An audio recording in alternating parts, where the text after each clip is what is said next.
I wanted calories. I was already losing weight there. They wouldn't give me double rations. In boot camp, there's a thing, if you're a skinny guy, they deemed you a double rat. So you had this little tab that you put on your button on your sleeve pocket for lunch for all the meals, and it said double rat, and that means you got double portions. One night I said, screw this. I waited for the drill instructors to leave. I emptied my sea bag. I grabbed my stamp kit. I grabbed that little tab, and I make my own double rat tab. And so I hide it into my pocket. We get to the chow hall. My platoon goes in. Now it's my time to come in. I take down my guidon. I go inside, and I my tray up there, and I pull up my tab. I'm like, ma'am, double rats. And she's giving me double the food. This is epic. I get down to the end of the line. I did it again so I don't get in trouble, but I spent the rest of my boot camp doing that. And I learned in boot camp, if you're not cheating, you're not trying. If you're not trying to find a way, what are you doing? When I say cheated, I didn't cheat on tests, but I tried to game the system as much as I could. Hey, gang, welcome back to part 2 of episode 200. Episode 200. You thought this old man would probably pass away before we got to episode 200, right? And I might have thought that myself. You never know. But welcome back. We've got Cody Alfred as our guest here today, a true American hero, American patriot, an individual who is a retired U.S. Marine, MARSOC operator, which we learned yesterday. If you haven't listened to yesterday's episode, you need to go back and listen to it. But we learned that's the special operations arm of the U.S. Marine Corps. So honored to have you back on here, Cody. Thank you for coming back for part 2. What we got into yesterday was pretty much everything in his Marine Corps, the special training, getting up to a MARSOC Marine Raider. But one of the other things that I learned about Cody was that you were promoted up to an E8, which is a Master Sergeant within the Marine Corps. Are you the youngest or the fastest that ever make that rank, or what's the story that goes with that? Yeah, at the time I was the youngest and fastest. So I got selected for Master Sergeant at 10 and a half years, which was pretty unheard of. And some people have picked up the rank of First Sergeant, which is the equivalent. It's the same. So once you get past the rank of E7, which is Gunnery Sergeant, there's 2 paths you can go. You can go stay operational, or you can go administrative wise. So I was a Master Sergeant. The equivalent to that is a First Sergeant. The 9th rank above those, if you're a First Sergeant, you can become a Sergeant Major. If you're a Master Sergeant, you can become a Master Gunnery Sergeant. And so that's how the kind of wing branches off. And I remember I was at freefall school. I was a late bloomer. I got to go to freefall school very late in my career, and I found out I got selected at that time. And this is crazy.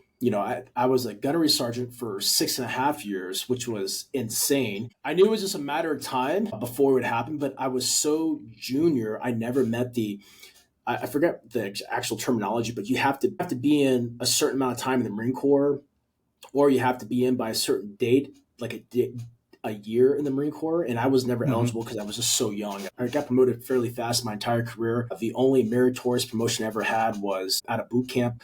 I graduated as an E3, which is a Lance Corporal, and that maybe fast-tracked me quite a bit by diversifying my skill sets, portfolio, my rankings that you get from we can call it a fitness report.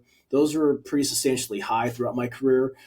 And just my continued education. Most guys didn't want to go to the stupid schools to learn the leadership or the whatever they tell you to do. And I remember when I was a young kid in School of Infantry, which is the first school you go to if you're an infantry guy outside of boot camp, one of the instructors said,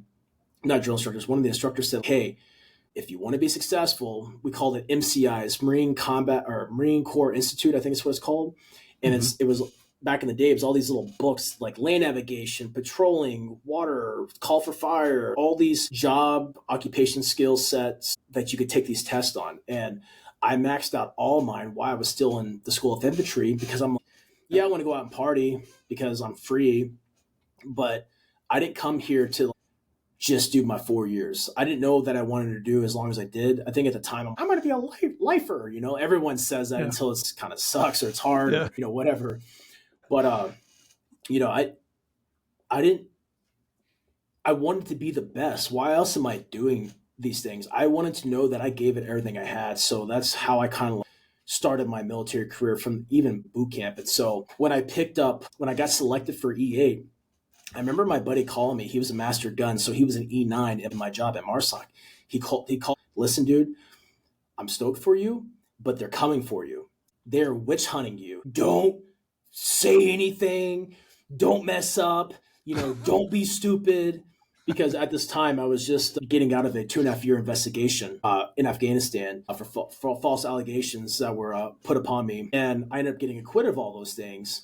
But everyone in MARSOC knew who I was, especially on the command level, because it was such a big deal. It was at the general level of this investigation.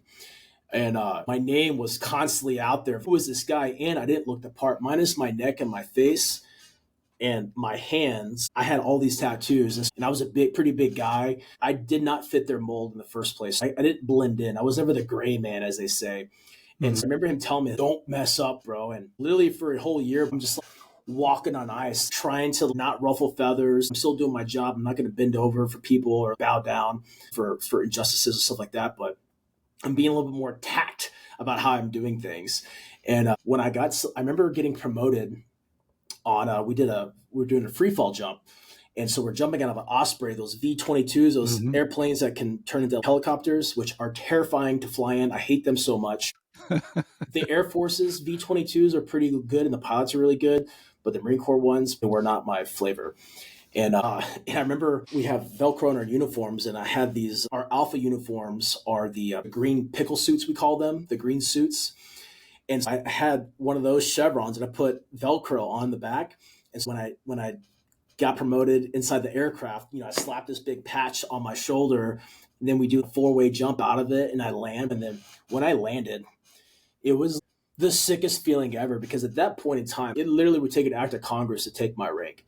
And once you pick up a master sergeant in the Marine Corps, especially MARSOC, barring any DUI or any egregious, horrible act, you're pretty much untouchable.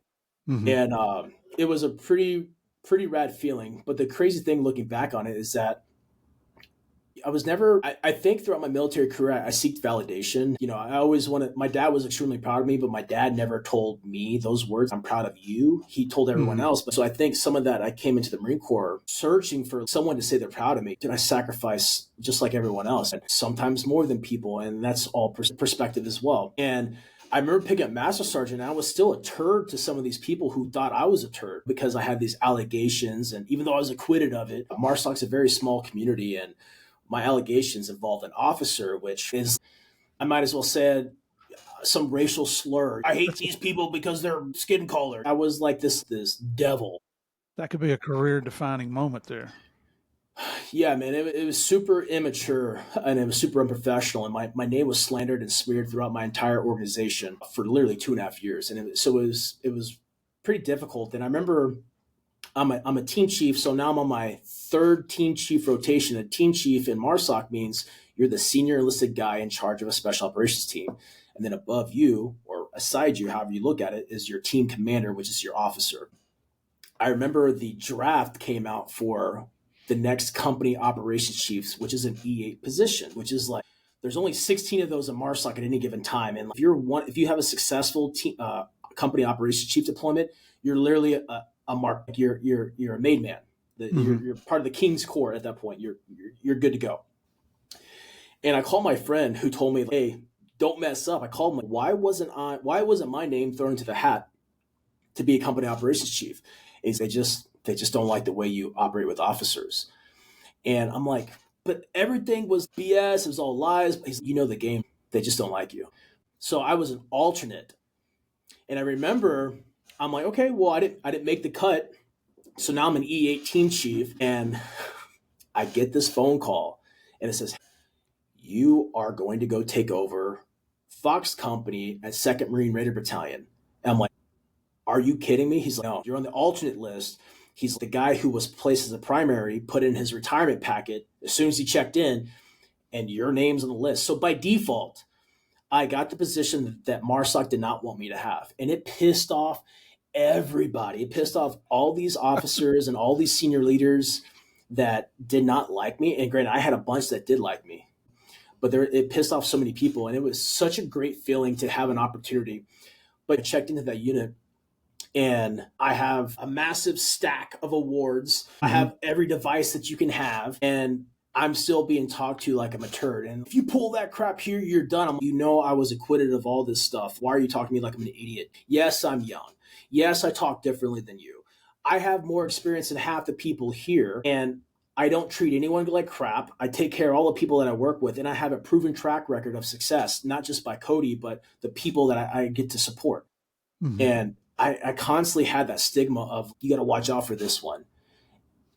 Funny thing about it is that deployment was the best deployment I would venture to bet in the MARSOC history. Like, every dude and chick in our company was complete stud and studettes. Like, never seen something so the cohesive unit like I did my last rotation. And it was the pinnacle of my career. And being able to transition from a team guy to a guy who I still want to be in the fight. But one thing that I knew differently than a lot of guys was, I knew if I wanted to make a difference, I had to walk away from the gun. I knew if I wanted to make a difference, I had to sacrifice what I wanted. People are like, oh, you're just chasing rank. No, it wasn't. I'm chasing change. If you want to make a change, you have to have not only the rank, but you have to have the position. And people are always complaining, but they never want to do the thing that's required to go actually implement the change. Yeah. And so it was a little bit hard for me at first, because I'm looking at my 4 teams, most of these guys I put through the pipeline, and I'm, why are you guys doing things this way? And I had to really reshift how I did my leadership and mentorship at that role, because it wasn't about me at this point. It was about supporting these guys, and I would bend over backwards for these dudes. I would do anything for these guys and girls, and I did. And it was just such an amazing experience. I'm just so blessed that I was afforded that opportunity. And it pissed people off even more because how the men and women performed there. And I love pissing off the military, dude. I love pissing off people who just want to watch you fail, because there's so much more people that dog you than support you.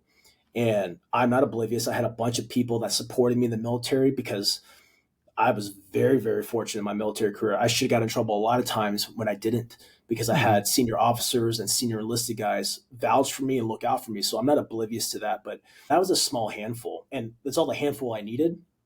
But the majority, the masses, were just like anti-Cody. It was, and they wonder why guys kill themselves in the job. They wonder why guys do stupid things. They wonder why guys get out super butthurt and like super demoralized. Is because the system, the institution has a way of like taking away anything that should empower you. And the Marine Corps was the best thing that ever happened to my life at that time. I'm grateful for my entire experience. I wouldn't have done anything differently. I wouldn't have changed anything. Everything happened for a reason, how it needed to. But it was one of those moments where, man, this ain't it for me. This is not it. I'm just not valued here. Yeah, you're starting to have a revelation. Yeah, or epiphany, whatever you want to call it. Yeah, absolutely. And on that specific deployment, this time I've had I was shot in the helmet at 18. I've been blown up a few times. Had my head knocked around a few times throughout my military career. And when I came back from this deployment, I spent, minus probably a month in total, I spent 6 months in this CIA building with no windows, watching, we call it kill TV, just a wall full of screens in our operations center, just yelling at officers, trying to get support, trying to get air support, reminding these people that, hey, I don't care that their ice cream isn't at the chow hall. I need ordnance. I need actual support for these guys and girls. And just busting my ass, just like everyone else that was with me was doing the same thing to support the men and women that were forward deployed. And I'm working 18 plus hours a day. By the time I'd get off around, I'd get out of the operations center around 11 p.m. because there's still missions going on. Mm-hmm. And I would go straight to my room, where I'd stay in the operations center, and I'm doing my online college. I'm trying to better myself and still push the fight in all these capacities.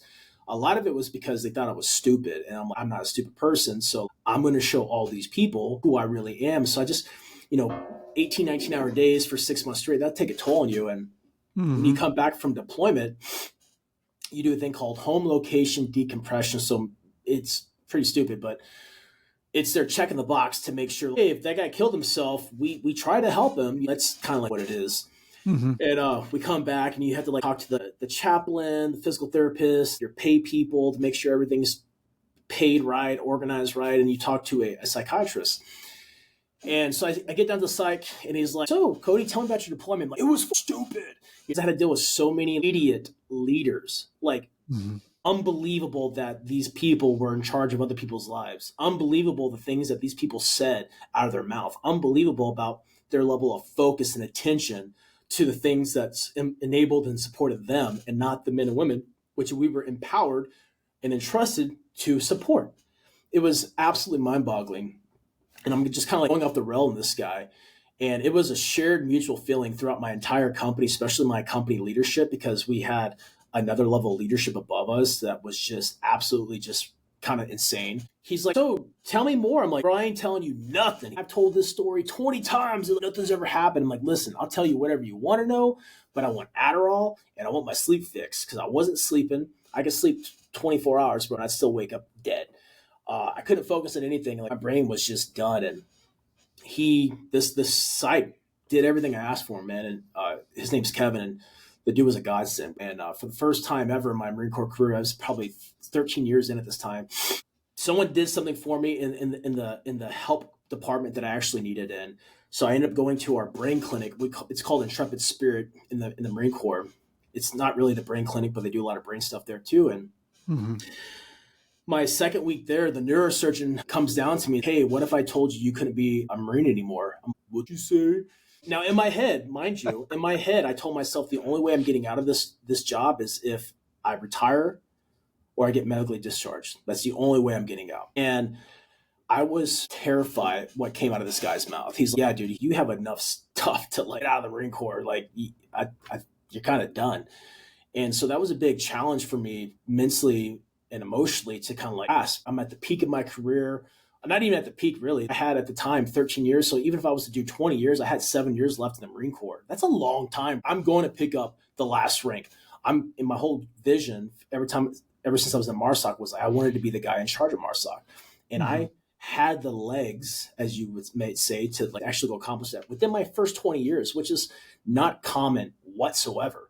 And if I chose to do 30 years, man, I had the legs and the capacity to make it up to SOCOM and represent MARSOC and the Marine Corps in that capacity.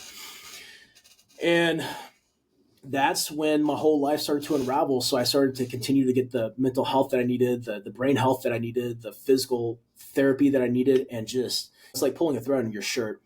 It doesn't look that big or that bad, but once you start pulling, everything else starts to unravel. And that's exactly what happened to me. So I ended up getting put on the medical board, which was extremely difficult. I'm still doing not a very tedious job. At this time, I'm in charge of one of our sections for our schoolhouse. So I'm back to the schoolhouse for the second time in my career, but I'm there as a senior enlisted advisor. And I remember going to my boss's office and, hey, I need no responsibility. Now, you imagine being an E8, a senior guy. At this point in time, I'm a 3.5-year master sergeant at this time already. I'm already senior as an E8 guy, and I'm still super young and junior in the Marine Corps, relatively speaking. And try being that guy and going to a guy who's been in 25 plus years, telling him you need no responsibility. That doesn't go over very well. And I was so desperate for help that people would not listen to me. And I was so desperate, I was willing to do anything. And I remember going to my diet medical officer. I'm like, hey, dude, give me something that's going to keep me awake or I'm going to go do meth. I lived in North Carolina, Jacksonville, North Carolina. Meth is not hard to find out there. Right. I was so desperate for any ounce of like help that I could get, dude, because not only was my life unraveling, my health was unraveling, my marriage was unraveling, and I was jeopardizing my entire career because I'd have these uncontrollable adrenaline surges where I would just be super fine and chill, and then boom, I'd go straight into the red and just get super amped. I could run through a wall, and then I would just crash super hard. What do you think I'm doing? I'm outbursting. I'm yelling. I'm conflicting with other people, right? I can't control me. But you try to explain that to people that you can't control what's happening, and you just seem like a loose cannon. And I started to watch all these years of sacrifice and success in my military career kind of getting washed down the drain. I have to do something significant, or I'm literally going to throw away everything I worked to sacrifice for, and that everyone worked to sacrifice for me, along the way that believed in me. And so at 15 years, 7 months, my medical board was approved. I was able to, since I was part of special operations, if you're in past 15 years and you're on a medical board and you're found unfit for duty, which I was, you can apply for DOD, Department of Defense retirement. So I put in my retirement package and I got approved. So September 2018 was my last day. September 20th or something like that was my last day in the Marine Corps. And that was the hardest thing that I think I ever endured in my life up to that point. My purpose, my mission, my everything was to be a Marine. And then past that, my view for myself, I wanted to go work for the 3-letter agency, go work for their mercenary force. And that was kind of like the career path of like the guys that I worked with that we did. And I remember being outside my compound on base, and I get a phone call from a buddy who is a case officer over at one of these 3-letter agencies. He's like, "Hey dude, I heard you're getting ready to retire. I'd love to fast track your packet. I still have to go try out for selection. I still have to do all this stuff. But instead of waiting a year to get an invite, this guy's going to like put my packet at the top of the list." I'm like wiping blood off my face. I said, "This is a dream come true, but I have to say no." It was so hard for me to do that. It was so hard to like finally start being honest with like where I was at mentally and physically. I'm falling off my motorcycles. I was an avid motorcycle rider. I had 4 bikes, drove classic cars all the time. I would drive down my road and not know how I got out there.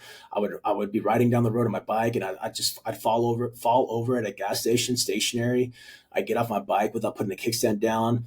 I'd walk out of my house with doors open, water running, the burner on. I didn't know what was happening in my life, and it was very confusing. And you try telling a bunch of other warriors that are just studs that you're having a hard time. I'm having a hard time too. Suck it up. And I got tired of playing that game of sucking it up. I sucked it up for all these years, and where has it landed me? It's landed me with self-destruction, and that's not how I wanted to go out. And so I remember my wife asked me, she's like, I was down doing this experimental brain treatment in Tampa Bay, Florida, and I'm out there, and dude, I couldn't even navigate to this place with my GPS, right? Like I remember calling my day one, I was supposed to go to this treatment. I get to this red light and I'm having a panic attack, and I call my psychiatrist. "I need you to come down here and get me. I can't do this. I'm freaking out." And I was supposed to be there, let's say 9:00. I didn't get there till 10 because I got lost with a GPS. And mind you, the drive to where I needed to go was generally a straight line and maybe 1 or 2 turns. Pretty simple, basic stuff. Here I am, the senior special operator. I can't even manage this stuff. And on top of this, I knew that I only had 6 more credits to get for my bachelor's degree. If I don't do this now, I'm sure definitely not going to do it when I get out. And the only reason why I even pursued my college degree was the fear mongering they tell you in the Marine Corps. Because as a special operator, you got to get out with a bachelor's degree and you got to make a job that makes at least 6 figures. That's this thing that's constantly ingrained into you. And I had to get this bachelor's degree. I gapped it all off, and I still got a 3.8 GPA while drilling on myself, being half brain dead. That tells you how significant online college is, right? And my only saving grace was a lot of my credits from military schools transitioned over, and then a lot of my courses had a lot of writing. And even being kind of mentally retarded, I loved writing, and so I was able to write. And I remember I had to write a letter to the board for the medical board about what was going on in my life, and I gave it to my lawyer, and he's like, "Did you write this?" "Yeah." He's like, "I can't submit this." I'm like, "What are you talking about? It's too good." I'm like, just because my brain's shutting down doesn't mean I'm stupid. It's like I was on testosterone replacement therapy in the Marine Corps, but before I ever got it, they're like, "You don't need TRT." I'm like, just because I'm big doesn't mean I suffer. You don't know what I have to do to even get this. Half this weight that I have is cortisol levels that are spiked, stress and inflammation. Like that's just the perception of like single-minded, like single cell organisms that are like, what's going on? They just can't comprehend. And I'm really freaking out. My wife's like, "Hey, if you had 6 weeks left to live, what do you want to do?" I'm like, "I guess just travel around, take pictures." I don't know why I said that. I have no clue why. It was just the first thing that came to my head, because SOCOM, Special Operations Command, was when you're transitioning out, they give you like a counselor, and they'll help you write any resume you want, help you get job interviews. They really support you. And I was just making up stuff. I'm like, I don't fucking know. I want to do HR, personal security. I'm just making up stuff. I don't know what I want to do. I have no thought process. And when my wife asked me that question, it really changed perspective. So I'm in Florida doing this treatment. We sourced a conversion van, a house van, put our house on the market, started selling all of her crap. And because I was a retard, I'm going to save my money to make money. That's the dumbest thing ever, right? I didn't know what investments were. I was not financially literate. And my dream was, if I just put this much money away, by the time I retire at 20 years, I'll be able to buy my Panerai dive watch, because I was a diver and Panerai was one of the first dive watches ever made. So I wanted that, and I wanted to buy a Range Rover. That was it. And so I was going to save my way to buy these things. That's how narrow-minded and uneducated I was. And none of that happened. And so I sold all my belongings, all my motorcycles, all my classics. It was the only liquid cash that I had. Sold our house and moved into a friend's house. I paid him rent until I retired. And when I retired, I moved to my van. And everyone at work said, "You're moving into a van? What the fuck? You live down by the river?" Yeah, maybe. And for the next 2.5 years, my wife and I and our 2 dogs would call that home. And we just traveled around the United States with no plan, no objective. It was not very fun all the time. It was a lot of darkness and pain and suffering, a lot of self-sabotage, self-destruction. But it was the best thing that ever happened to me, because one thing I never realized about guys that I was in the military with is I remember guys I was in the brain clinic with that were complaining about MARSOC, complaining about the Marine Corps, complaining about the military and how much stress it caused them and how they hated it, blah, blah, blah. But then as soon as they got their, "Here you go, you're out now," they had a black MARSOC polo shirt on and they're a contractor on the compound. That doesn't make any sense. Yeah. You just spent all this time talking crap. But you know what their excuse was? You know what the reason was? I got to make money. I have a family. I did not want that to be. I saw the Marine Corps full of that. And I can't speak of the other branches because I wasn't in the other branches, but I saw that time and time again. And I did not want that to be me. To my core, that was never me. And living off my disability, living well within my means in a van, dude, it was so fun. But like I said, it was very traumatic for me as well, because I was processing all these thoughts and feelings and emotions, and I had no training on how to do that. I had no support network that understood what I was going through, and I was just kind of lived inside my head. But dang, dude, who I am today all started not just in that van as a accumulation of everything, but that van was a really defining moment in my life that helped me get to where I'm at today, where I'm actually proud of myself and happy. Well, you're running 1,000 miles an hour for extended years in extremely dangerous, life-threatening situations. You got people stabbing you in the back, and the job that you've dreamt, that was your life dream, was to become a Marine and become a sniper and move up in the ranks. And now all of a sudden you're going down to zero, where you don't have any responsibilities. You don't have something that I got to be there at 9 o'clock. You're in a van traveling around the country, what a lot of people would call enjoying life. I mean, so you're going from 1,000 miles an hour to almost zero. Yeah. It's like, to me, it sounds like slamming into a wall, but I'm not a psychiatrist or a psychologist. Yeah, it was definitely, it was very challenging. But like I said, man, it was the best thing I ever did, because I never went with the flow of anything in the military or in life at that point. And all I knew at that life at that point was the military, and what do I feel to my core? So I felt to do something completely different. So I remember selling all my military stuff. I wanted nothing to do with the military. I didn't want that to be my defining moment. And, I got in the van, I got fat, I got lazy, I got super entitled. I remember we'd be at some place and it's like my wife wants to go on a walk. I'm not going out there. I'm tired of being cold and miserable. Like, I want to be warm and comfortable. And that was my mindset, dude, for years. But the cool thing about life that I'm realizing is just the journey. It's the whole journey. So even your darkest, crappiest moments are super crucial and important, but they'll never be those things if you don't ever see them as that. And I wouldn't be who I am today without those horrible, dark moments. And that's when I really started to dive into the whole self-help and personal development, because I knew I had issues that needed to be addressed. I just didn't know how to do it. So I set out to go do that. And, when I got out of the Marine Corps, when I retired, I didn't know who I was. I didn't know what I stood for, and I had no belief system. And so those 3 things were main driving force to go on this walkabout to figure out what are these things to me. And yeah, man, it was just a crazy journey. When did you get married? I got married. Sorry, babe. I think this year we'll be married for 9 years. So 9 years ago, I got married literally. You were still in the Marines. Yeah, still in the Marines. A year, my second marriage, by the way. I got married a year before I deployed. And when I came back from my last deployment, my wife said, she's like, man, this is not the guy that I married. That's when I was already in my head. And that's when the self-destructions just started to skyrocket even more. Well, and the reason I'm asking that is not to put you in an awkward position, but I refer to our families that put up with all the crap that we go through and allow us to do what it is we think we're supposed to do. That's our unsung heroes. They're just as big a hero as you are. Absolutely. Because she stuck with you through all of that. I mean, the worst times of your life. And she's still with you today, right? She still is with me today, and so undeserving of her. My wife Stephanie, I remember during my medical board process, we lived normal lives. Like, we were both meatheads. We both worked out the gym.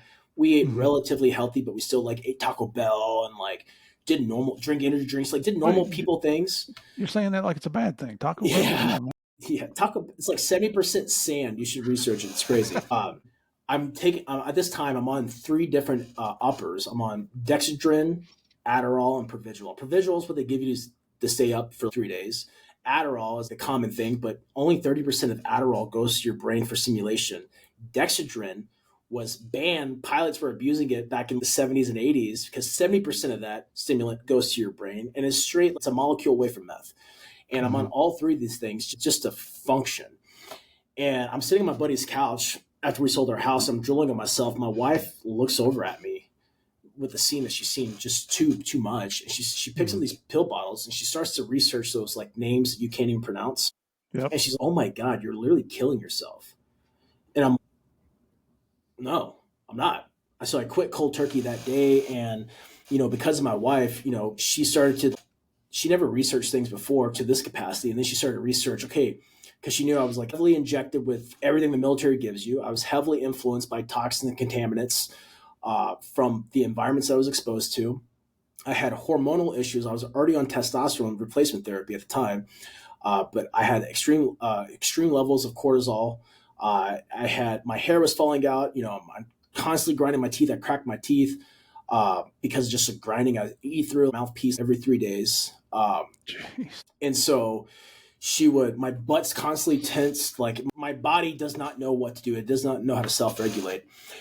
And that's when we started to dive into the type of water quality we drink, the type of meat we eat. So I went from eating normal food to becoming a vegetarian for a bit to detox my body, to then eating raw vegetarian for a bit, to understanding where your meat comes from and how it's actually processed, to where we wouldn't buy meat. We didn't start eating meat again until years later. And when we started sourcing it from farms or local stores, because not all meat is created equal. And because it's not if you eat that stuff, you're a bad person.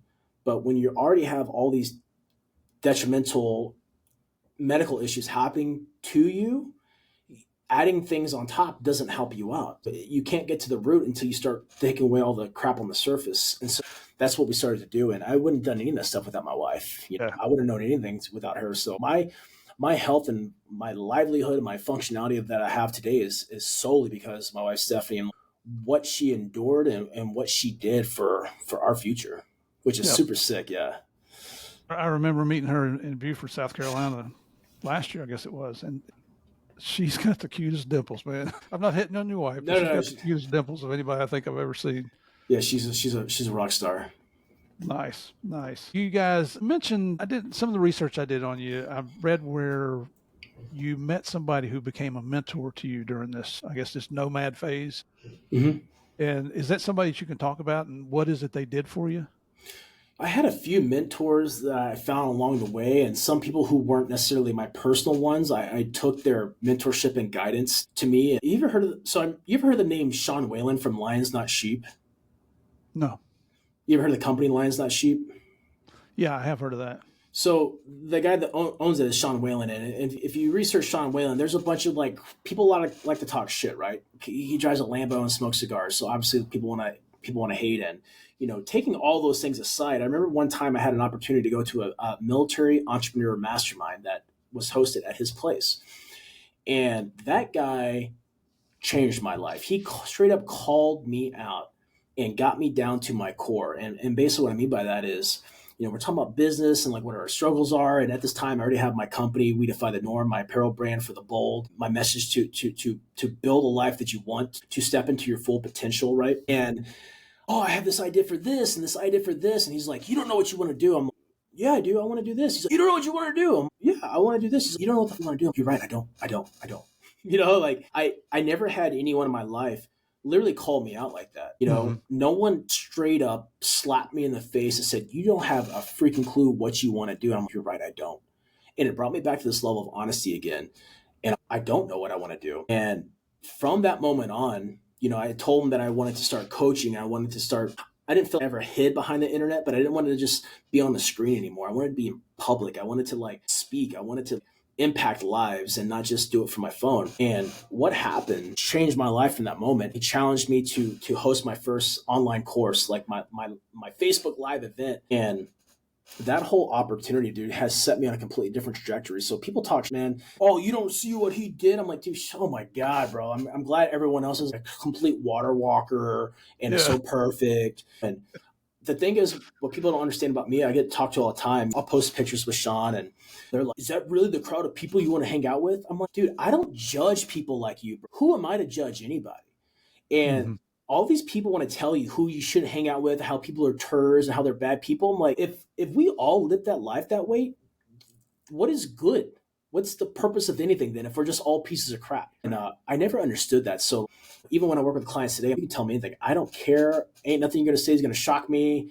I don't judge you. Like, I see you for who you are and how you interact with me. Outside of that world, I can't control. So I'm not going to get mad that you might be a turd somewhere else. But with me, you're honest and upfront and you challenge me to become more. And, so I started to find these and then I get connected with Core Medical, then I started to I was actually with Core Medical, my hormone replacement company now, when I retired. Vincent Vargas actually connected me with Core. But I didn't meet Sidney Gordon until I met you. That was my first time to meet Sidney Gordon. And now having him as a personal mentor and friend in my life has completely changed me. But one thing I realized is that I've acquired these mentors and these friendships by becoming someone who has value. And all these years I got out, man, what am I going to do? How do I make money? How do I make impact? What's my thing? Well, the cool thing is in the Marine Corps, you get paid no matter how badass you are, whatever rank you are, you get paid the same as everybody else, no matter your job. Now in MARSOC, we got paid more. I got paid special duty pay. I got paid free fall pay. I got paid dive pay. But my retirement's the same pay as a normal person that got out as an EA. And so really where your value comes in a non-monetary environment is who you are, not what you do. And so I started to connect the dots as a civilian. This is the same game, just different. It's a bigger map that I'm playing on, vice a smaller map like the military. And, I found these mentors and these leaders in my life who believed in me and saw something that I didn't quite see in myself at the time that has propelled me forward. And, that level of impact was so significant to me. And that's what I love doing for other people. And that's what I do now. One of the things I do now. And I realized you can't get here by yourself. It's just you can't get to wherever you want to go by yourself. And all those people who say that, they're really missing the mark of those people who've touched their lives at some point. And if I wasn't called out in this warehouse room with 12 other guys, I wouldn't have had the courage, right? Or the clarity to do the things that I'm doing now. It just would never happen because I would still been scared. I would have talked myself out of it because no one's a better liar than us. We lie to ourselves all the time. We hold ourselves back all the time. Hell, this morning, it's 40 degrees out here. It's been raining the past couple of days. And I'll wake up. I'm going to go in the cold plunge. I did everything but get in that cold plunge this morning. I took care of the dogs, took care of the chickens, did all the other things. I'm getting in that cold plunge. So I walk up to the cold plunge, unclick my lid. Then I start to negotiate with myself. I'm just going to get in there until I get tired. I'm only just do a minute. Shut up. Just get in there. And then I get in there and, oh, hey, yeah, it's cold, just like you knew it was going to be cold, but all is good. Because I asked myself, I'm going to talk myself out of this. What else am I going to talk myself out of today? I'm not like a machine. I'm not invincible. I have feelings. I have self-doubt. I have insecurities in some ways. But, more and more and more, I'm believing the hype that I've been feeding myself all these years. And I see that the only limits that I have are the limits that I place on myself. And, but all that is part of the journey. And so I always encourage people to find someone who believes in you, find someone who's going to call you out and share a different perspective with you. Because if you lead yourself your whole life, bro, you're only going to lead yourself to your limitations, to your own comfort zones. And Yeah. yeah, just so that was my very first mentor. And then, like I said, I got to meet Sydney Gordon 2 years ago, the CEO of Core Medical Group. And man, they don't make Yeah. him like him. They do Yeah. not. They do not make him like him. He's a decent man.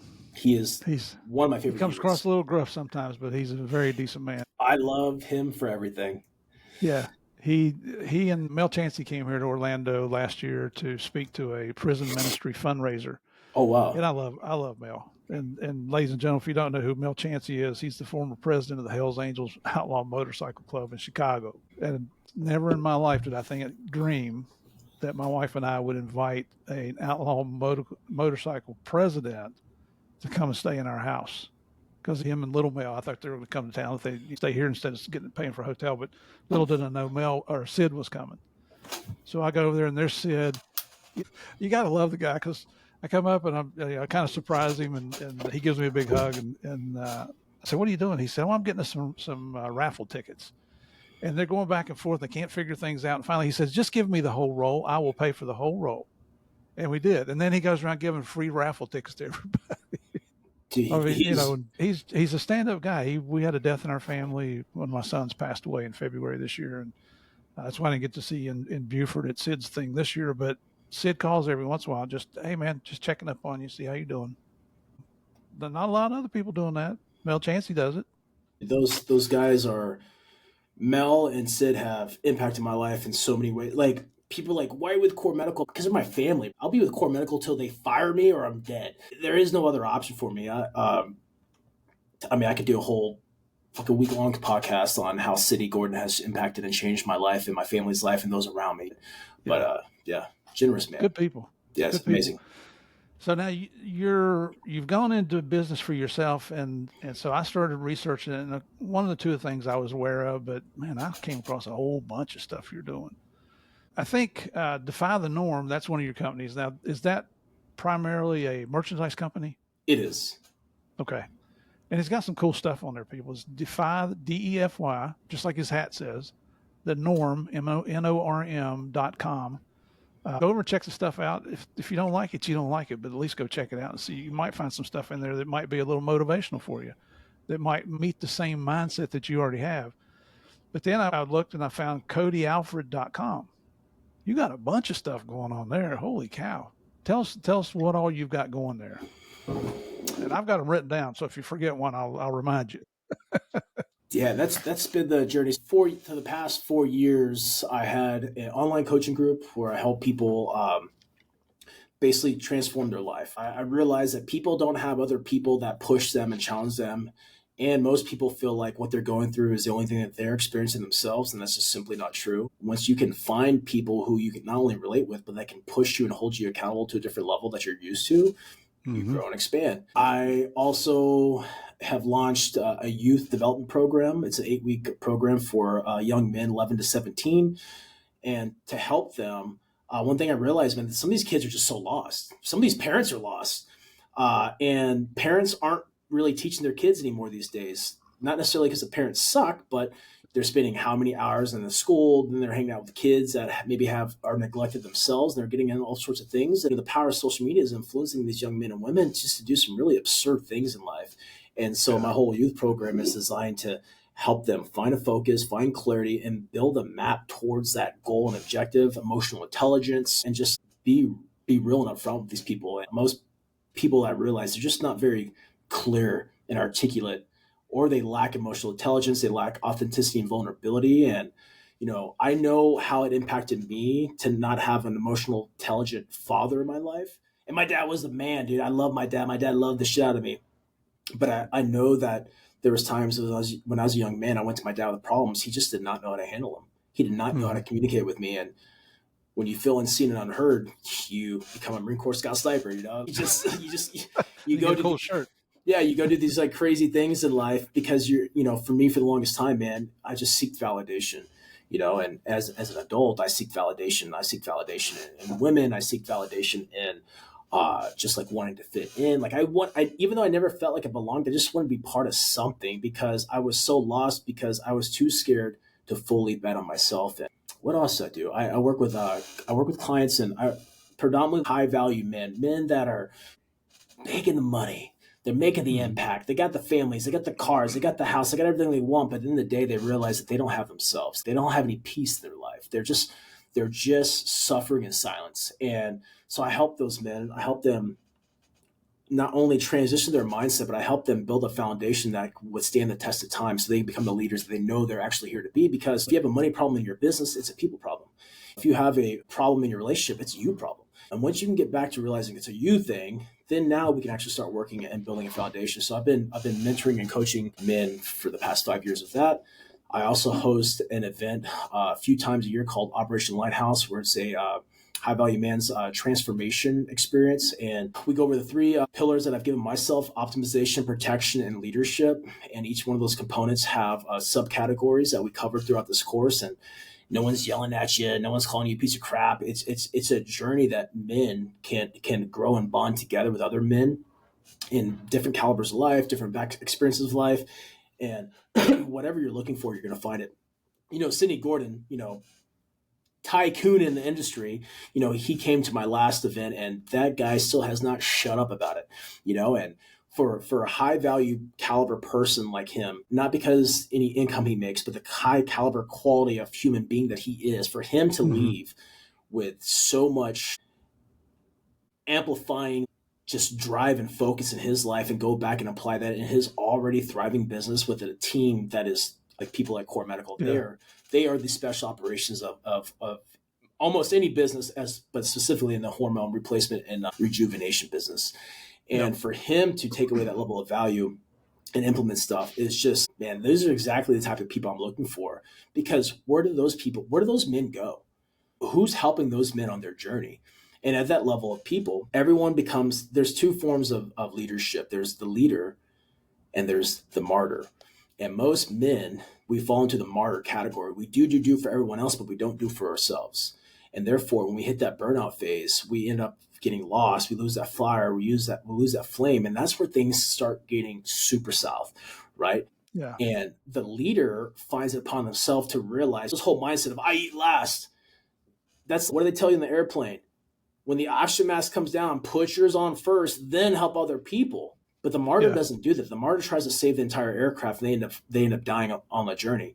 But think about it. When that plane lands safely or crashes, who's there to lead those people in that traumatic experience on phase 2 of that traumatic experience? You're not there. How can you help people if you don't help yourself? And so it's really hard for men, especially high caliber men, to place themselves first, but nothing exists in your life without you. Your belief system, your family, your money, your business, none of that exists without you. Because if you don't believe in it, it's not real. If you're not here, it doesn't exist. So it's imperative that we jettison that weight of being a martyr and refocus and reposition and redefine what being a leader is for us, because there's so many people that are looking for us for guidance and help. And we can't give them what we don't have ourselves. And every man, even women, hit that phase of life where they just hit that burnout phase. Yep. And I want to get back to this, but as you're talking here, I took this right off of your Defy the Norm website. And it's, and you're saying my message is simple: to encourage others through my actions to defy conformity and invest in themselves. But then in the last paragraph, and this says it all, nothing worth anything comes easy. If you're looking for the easy way out, you're probably going to stay right where you are. Yeah. It requires, it doesn't have to be total sacrifice, just like you mentioned. I love that analogy used of the oxygen mask. They do tell you, put yours on first. So you don't want to kill yourself, but it's going to require some revelation, some dedication to change. I mean, all the things that you preach, I love it, man. I like what you're saying. Now you have an ebook out, is that right? I have a military ebook. So I basically created this ebook to help young men and women who either want to join the military or are in the military, and how to basically become the best leader they can be and have a successful career in the military. So everything that I've learned over my 15 plus years of experience, I put in this ebook that's super easy to read, digestible. Because I looked at my audience, especially on Instagram. I have a lot of young men and women that follow me that want to join the military. Why don't I help them solve this problem? And so that was my very first ebook. And I actually have a a leadership ebook that I'm wrapping up now. And I actually have my first, I'm going to go with the Amazon book, but I have a first book. It's called Becoming the One, Fighting the Revolution Within. And basically how to transform your life no matter where you're at in your life, basically to implement new mindsets and protocols and procedures so you can become the one that changes everything. Because you got to think about it. How many people in your genealogy, your family tree have done and accomplished what you have? Probably not a lot, if any. Yeah.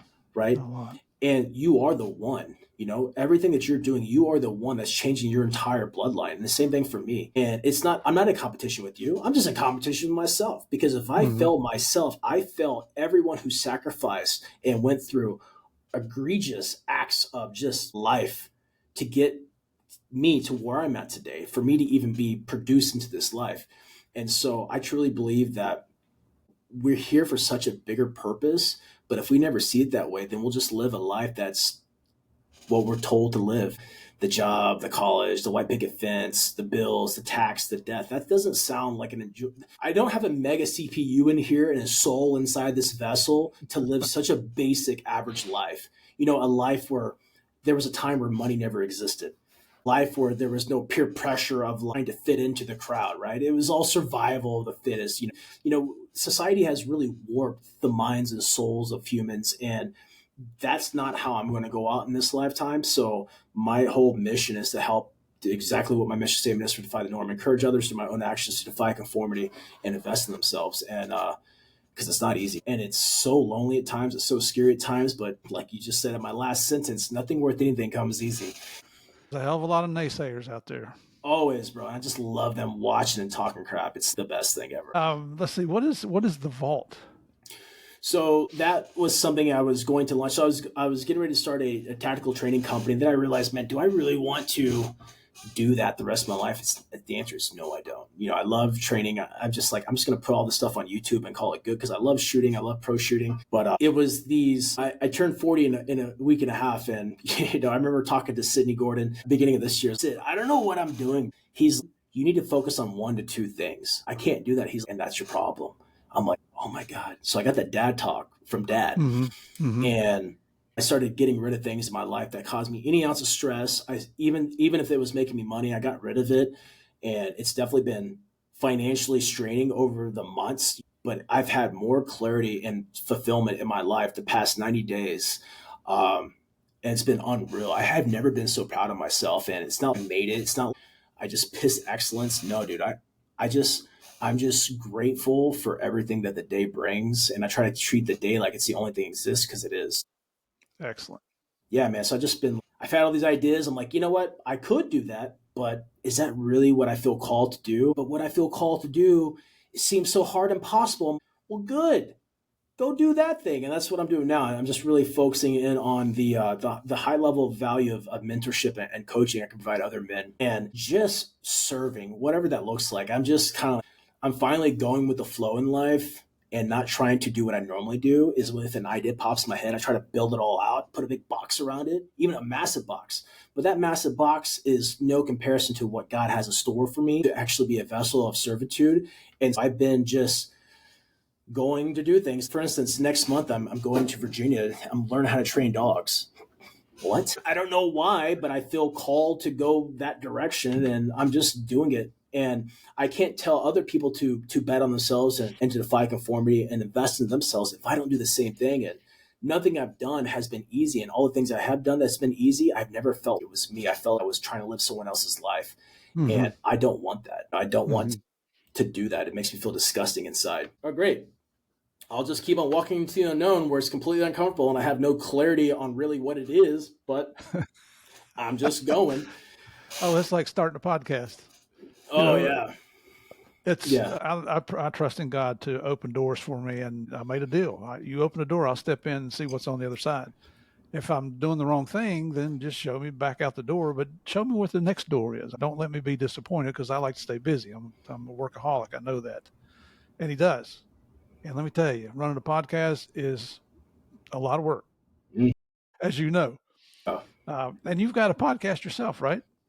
Yeah, I do. I have not been as consistent with it as I wanted to be, just with the traveling process, and I overcomplicated it. advice when I first started my podcast 4 years ago, actually maybe 5 years ago, I was just recording audio. And then I need video.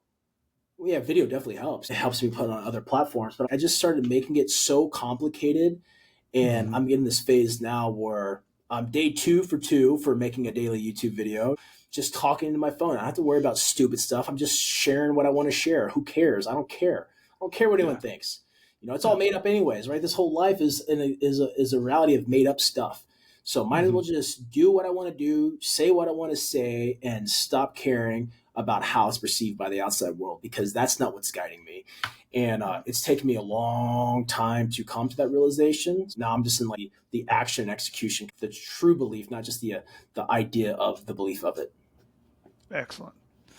Well, and this is a personal question, but and I got Cody's permission to ask this question before we started recording. Dude, you got a lot of tattoos. I have a lot of tattoos. What's the tattoos about? Ever since I was a young kid, I actually wanted to be blasted in tattoos. Like, since I was a young kid, I don't know why. I was super infatuated with anything gang related, like motorcycle clubs, street gangs, military. I was this like rebellious life I was always infatuated with. Oddly enough, when I made it to my sniper platoon, everyone there was completely covered in tattoos. Everybody had tattoos. Yeah. And I got my first tattoo the day I graduated boot camp. My dad's like, "What do you want?" "I want USMC." Because every Marine had that same stupid tattoo, and I want that. And my dad, when I got it, he's like, "That's all you're going to get?" I'm, "Yeah, for now." And I make it to my sniper platoon, and one of my medic, his name's Phil Alexanian, and one of his brothers, his name's Chummy. Chummy is a professional tattoo artist down in the Bay Area. And so Chummy would come down every other month, and just tattoo the platoon. And so I just started like collecting more tattoos, and I found myself in deployment fairly quickly, being in the infantry, and I spent most of that deployment just like kind of like drawing out what I thought I wanted and like all these types of things. And I spent most of my deployments drawing out the tattoos that I wanted, and I get them blasted when I could. And the day I retired, the day I picked up my DD-214, my discharge paperwork, I had an appointment set to get my hands tattooed, and I was so stoked. I already had my knuckles tattooed, but I didn't dare get my hands tattooed because you cannot explain these, right? And so I get my hands tattooed. I was really, really, really, really excited. And I remember when I was getting my hands tattooed, I told my wife, "Do you think I'm making a mistake?" She told me, she's like, "That just means you don't believe in yourself." Getting a job was never for me. Like, I've had one job as a civilian, and it lasted 4 months. And that was a year after I retired, and I have not had a job since then.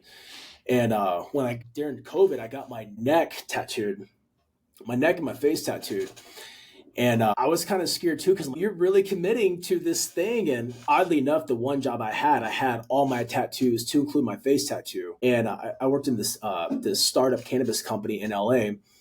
And when I called my buddy who offered me the job, he was a Green Beret that I worked with overseas. I'm like, "Hey bro, do you think they're going to care about my tattoos?" He's like, "Dude, we're basically glorified drug dealers." I'm like, "Oh yeah, sick." So I was the director of operations, and I ended up becoming the chief security officer for that place. But that was my first and only experience in the civilian world. And I realized that nothing hasn't really hindered me at all. Some people don't like it. People know me from the Sean Ryan show, that 6.5 hour episode that I did with Sean. They're like, "Oh, I don't take any life advice from a person who makes bad life choices." And dude, I wanted all my tattoos. And people are like, "Why'd you get your face tattooed?" I'm like, "Because I wanted to. This is better than what I want." I used to want an upside down cross on my face, straight up. I used to want it for years. Now I have a cross on the back of my head, which I never thought in a million years I'd have. But everyone asked me, what's this? What's your face tattoo?" Well, it's a heart with an eye in it. And I remember, so I've been into plant medicines, psychedelics, probably for the past 8 years now. And that has been huge, not only for my spiritual development, my personal development, but my mental health, my brain. There's plenty of plant medicines out there that are scientifically proven to move the gray matter in your brain. And having a bunch of traumatic brain injuries, I need all the help I can get. And so I was down in Peru. I did ayahuasca, and I had the opportunity to smoke changa, which is like a flower-based DMT. And through that journey, that was about a 45-minute journey for the changa, I got to experience for the first time what self-love could be. I didn't love myself at the time, but I got to experience what love could be like, because I hated everything, dude. I didn't love me. I didn't want to find out till last year when I went to Mexico for my second time for my experience with Ibogaine and 5-MeO DMT. I didn't realize how much I hated myself. At 39 years old, I didn't realize how much I hated myself. And so my face tattoo is my message, my wake up call, my message to me that, I can find love for myself, and that like I literally I share my whole life with the world, not because I like to talk about myself, but I understand that like words are something, but actions are completely different. And I'm a walking testament of like, you can change your life and you can grow. And it doesn't matter what you look like. Dude, I look like a hooligan and I'm speaking on stages in front of 1,500 people. I have high net worth clients, that I get to work for and support. Like nothing has stopped me, but yet we have this whole world that has built, especially first world problem people that have built this facade of, I can't get this because of my skin color, my race, my tattoos. And it's not what you do, it's who you are. What value do you bring? And it's so freeing just to be me. And finally, I don't care what anyone thinks about me. I used to care significantly what people thought about me. As much as I didn't want to, it still hurt me under the skin in my soul. But like I said, the past 90 days, sticks and stones may break my bones, homie, but your words, they just don't even bother me, dude. I don't care. But it's such a freeing feeling just to be myself. Yeah. I'm extremely proud for you. I'm glad you've gotten to that point in your life. You certainly earned it. You set the example of, we've had other people here that have been wounded. I just had a Border Patrol girl on who was struck by a car at a border checkpoint in Yuma, lost part of her arm just because she was sitting in some idiot comes through at a high speed and decides he's fighting with his girlfriend. So he decides he's going to take other people out. She is her name is Carla Lozano. No, her real name is Carla Lozano, but in the show, she's Carla Castellanos. She was one of the most inspirational and motivational stories that I've had on this show in 4 years. I was swapping texts with her last night. All she wanted to do is go back to work as a Border Patrol agent. Here's a female out doing solo patrol on the border in the desert in the Yuma sector. I mean, you got to listen to her interview, because she's talking about, here I am all by myself. I just saw a snake and now I got to pee. I'm out in the middle of the desert. It's not like a guy. She was just so transparent about everything. And all she wanted to do was go back and serve her country through being a Border Patrol agent. And about probably 2 weeks after I did her interview, she texted me. She said, "You're not going to believe it. I go back to work tomorrow." And so that's what you are. You're a person that did not let your circumstances define your future. Thank God you had Stephanie in your life that challenged you with the question, if you had 6 weeks to live, what would you do with it? That changed your whole life right there. It did. That lady is that's why we call them unsung heroes. Yeah, right? She's a champion. Excellent. So anyway, I'm glad we finally got to this point. These episodes are running just a tad longer than most of my episodes, but it's all worth it. I didn't know you had done 6 hours with Sean Ryan. Like I said at the beginning, man, this would be easy to do 3, 4, 5 hours with you. You just had so much experience in your life that everybody wants to hear. And folks, listen, if you want to find out more about Cody here, you can find him on YouTube at Cody Alfred, CodyAlford. On TikTok, same thing, Cody Alfred. Facebook, the same thing. Instagram's the same thing. But I also found on Instagram something called Life Beyond the Horizon. Is that still you? Yeah, that was our my wife and I were making content for when we lived in the van. And before I called the company We Defy the Norm, I was actually going to call it Life Beyond the Horizon, like the new chapter of life that you can't see, but it's out there for you. But the only way to go to it and to experience it, to adventure into the unknown. Yep. And so I was really conflicting with it, but that's what that was. Got it. On X, formerly Twitter, that's the Cody Alfred. On LinkedIn, you can find him at Cody Alfred. His websites are codyalfred.com and Defy the Norm. Are there any other websites I missed? No, that's it. Just redefythenorm.com and codyalfred.com.